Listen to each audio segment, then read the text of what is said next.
everyone. This is Fishin Camp Life with Lad from the Woods. This is Sunday, May 23rd? Yeah, it is. Sunday, May 23rd.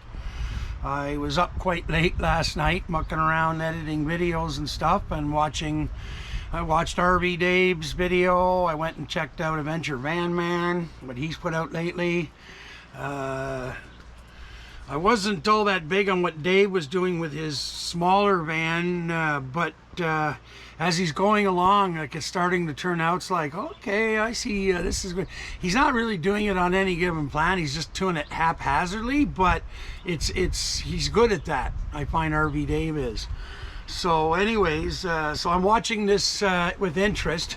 Unfortunately, that would be too small if we went that way for me and the girlfriend. We're gonna go, I don't know yet, still maybe a smaller schoolie, but I want to be able to outfit it pretty nice, so we'll see. I just don't want to get stuck into something I can't get into spots and or good spots. So anyway, there's still things going through my head on that, but that's the least of my worries right now. We're not moving out there yet. That's when we'll build our schoolie or whatever have you when we move out there. So today I didn't go fishing. It's pretty blustery. The temperature flipped. It's only plus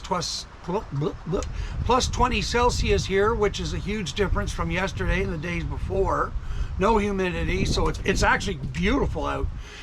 The only thing is I wanted to go lake trout fishing on my lake that I go to, but it's a larger lake in the area, and this kind of wind, they'll have her white capping up, and for lakers I kind of prefer it because I want to be able to have two options. Obviously I like my trolling for lakers, that's my big deal, but on days that the trolling doesn't catch, if you got some pretty still water, well, jigging just like your ice fishing, you can hammer them that way. And but no, I just didn't feel like fighting it. I don't have anybody that was going to go with me anyway.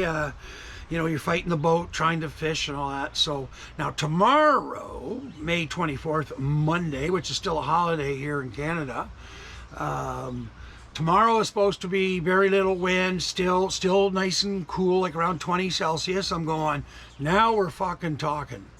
So anyways, I haven't made up my mind yet whether I'm going there or I'm just going to my local lake for some walleye, or, well, yeah, you know, I'll catch pike, but I won't eat them, so I'll put them back. But no, I'm trying to catch some walleye I can bring back here to have a meal. So, but I don't know, we'll decide that tomorrow. Of course, I'll have you guys in with me. So, well, I mean, I'll be telling you as I'm going along with the camera. So today I'm still working on the raised garden beds. I have been taking all my old soft side pots that I had the coco coir in last year.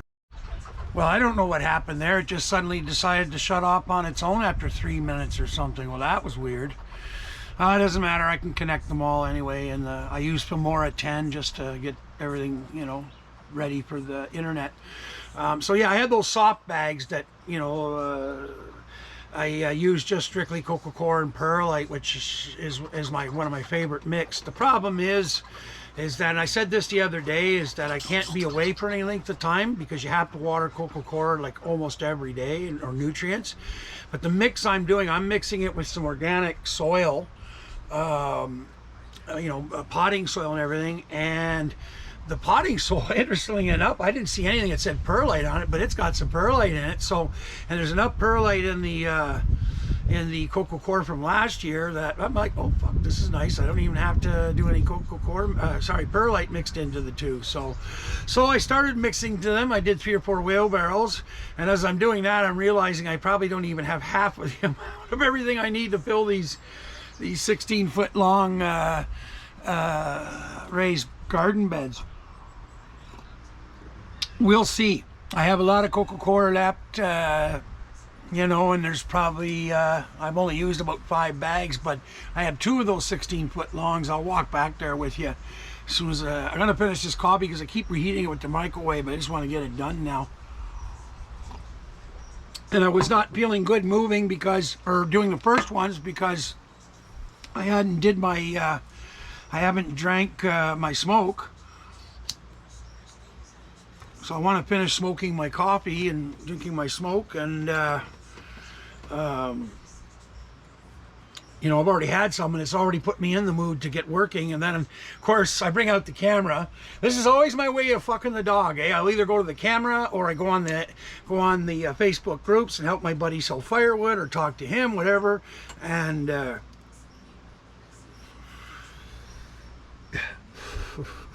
knowing I got to do it.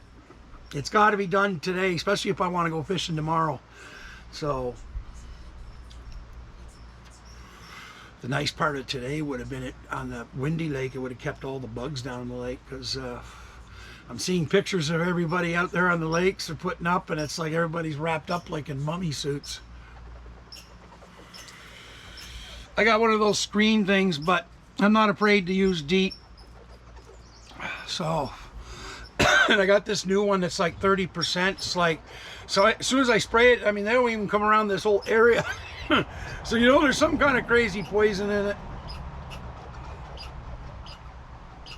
Some of you are out there is like, why would you put that poison on your arms? Well, I don't know, man.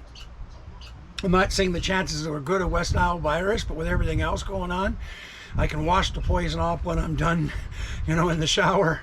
But I can't get rid of West Nile virus or any of those easily either. And we've had some West Nile cases just south of here in a little town called Westport. It's like a tourist town on some big lakes and river and stuff. Beautiful place. But they had a couple people that got the West Nile. And being it's warm, it hasn't been wet, which is interesting because I have more mosquitoes here than I probably should because everything is dry. I'm starting to wonder if it's my gray water pit, but I thought there was enough chemicals, you know, from showering and dishwater, and you know, I do my laundry as well, like I'm doing that today, and I don't know, they might still be breeding in there. So I'm having a thought. I was supposed to lay my stone in there and then covered it over, and then I wouldn't have to worry about that stuff. And I'm starting to think maybe get off my ass and go and get my friend Jamie's got my old not 3 yard. He used to carry 3 face cord of wood, so I can't remember the size. Anyway, it's a smaller one, but I mean, I can get a load of gravel for a load of stone for like 20 bucks, and I'll just back it up and pop it in there, and I'll cover it over with soil later. But yeah, so that's the only thing I can think of. I mean, okay, it's this time of year, we should have mosquitoes and everything. It's not like we shouldn't, but I've been surprised that, you know, you go into one area and it's like thick as thieves, another, and there's nothing, absolutely nothing. My mother, it's thick as thieves down there. You can't even walk out the door, and there's like thousands of them on the garage door and stuff. So she gets wrapped up in her big suit to go get her mail, but it's the see-through screen one. I got a neighbor, I'll just point that way, who literally is wearing a rubber spacesuit when she comes out. First time I saw it, I thought, holy fuck, man, there must be something going on. This was before the pandemic. There must be some disease, and here's some emergency people. Because literally, man, she had a helmet and an orange suit, and I mean, it looks just like, you know, what these people wear, you know, when there's disease, whatever, or on the space station, whatever have you. I was just like, ugh. Anyway, she's a idiot. Sorry for all you idiots out there, but like, there's difference between idiots that come out here and know how things are, and then there's idiots that should never ever come out here or move here. She should never ever come out here or move here. I can't believe that the black fly haven't chased her away, because it's chased every other neighbor away except for the guy that built the house, and he passed away. He was a prick anyway. My dad didn't get along with him. But yeah, the spacesuit. Anyways, you get used to them out here. Like, you know, before I spray, sometimes I'll walk around here and I'm just swatting at them. And, like, you know, I don't freak out. And sometimes they're around me, they don't bite. So, anyways, so I'm doing this fucking thing, and I'm fucking the dog. And I'm having this coffee, and I'm going to finish it, and then I'm going to do 3 or 4 more wheelbarrow loads to the back. I'll take you for a tour before... actually, I got a load ready, so I'll just... bring you with me somehow here. And I got Skippy the squirrel fighting with Skipper.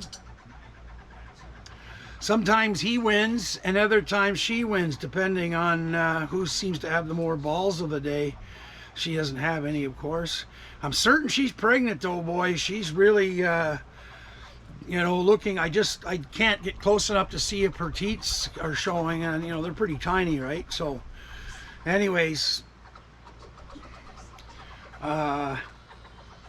realizing she's got all the food she could possibly want with here and getting her fat, but that's not the case. None of my other squirrels are like that, even the females. So, and she drinks a lot of water, more than the other ones do, so I'm guessing, you know, that's helping get the milk production going and whatever, however, you know, for when the babies are born. So anyway, I won't be seeing them until they're probably, what, near full size, so I don't know. This is June, coming up June now, and so June, July, August, yeah, maybe by fall they'll be, you know, raving up and out and about.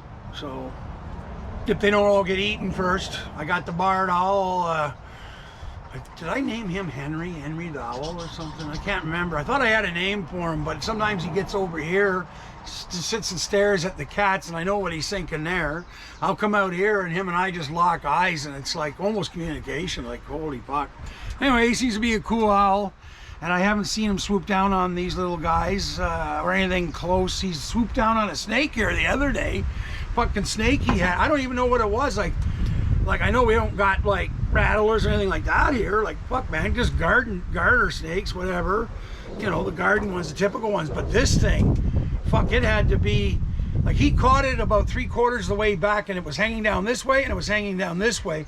Instead of coming back here, he flew that way with it. So, but I mean, I was in the truck when he come at. I wish the fuck I had this set up for the, you know, having the video running. When I got to get that set up in the new truck, because I shouldn't have missed that one.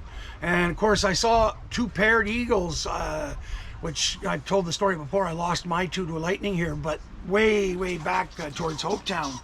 So, oh, there, she just she just beat the shit out of Skipper. Anyways, and then immediately back to eat, eh? Sometimes she looks at me as if to say, could you take care of this? And I'm like, no, I ain't getting in between squirrels, fuck that. Anyways, yeah, so he pucks off with this snake. The fucking thing had to be 3 feet long. And he looked to be about that big round, and I'm just like, and I'm thinking he's going to stop, but no, he went into the bush. He must have a place that, you know, on a rock somewhere or whatever he feels safe at. Especially with me, you know, being close here and, you know, pulling into the laneway right after, because it happened right just before the laneway here. And between me and my mother's laneway down, she's down the hill farther down. And yeah, couldn't begin to tell you what that snake was. Garter snake get that big? I don't think so. I've never seen one in my whole life, not here, not anywhere else. So now that's only me. I mean, if somebody out there wants to make a comment and said they've seen 3 foot long garter snakes and that big around, you know, the color was hard to glean quickly, but it was not the bright green that you typically see with garden snakes, whatever you want to call them. This was more darker colors, darker green. Sorry, it did it again, and I'm running out of power already, so I got to do this quick. What was I saying? So yeah, darker colors. I think he had a black stripe or something dark along him, but I didn't have much. Like, it was quick, really quick. So anyway, you guys want to comment about that? Maybe you guys have some thoughts. This is Eastern Ontario, Canada, so you know, before you jump to conclusions, realize that this area, you know, excludes a lot of snakes and other places. And I realize with the weather getting warmer and stuff that species are definitely on the move and into this area. We've seen cougars return here. You know, I've been seeing more otters than I have. I don't know if that's to do with it, but you know, we've had lots of rain and then we have lots of dry spells. It just seems to be crazy. But anyway, yeah. So anyway, this is about to die, so I think I'm going to charge it. Fuck the dog a little bit more. I'm just kidding. I'm gonna go take a wheelbarrow, charge this one, get some more charge in it, then I'll take you out for a tour in the back. Alrighty, see you shortly. Even though for you it'll be just like click, but for me it'll be like 20 minutes of more dog fucking, or I'll be nicer, making the dog howl. I don't have a dog. See ya.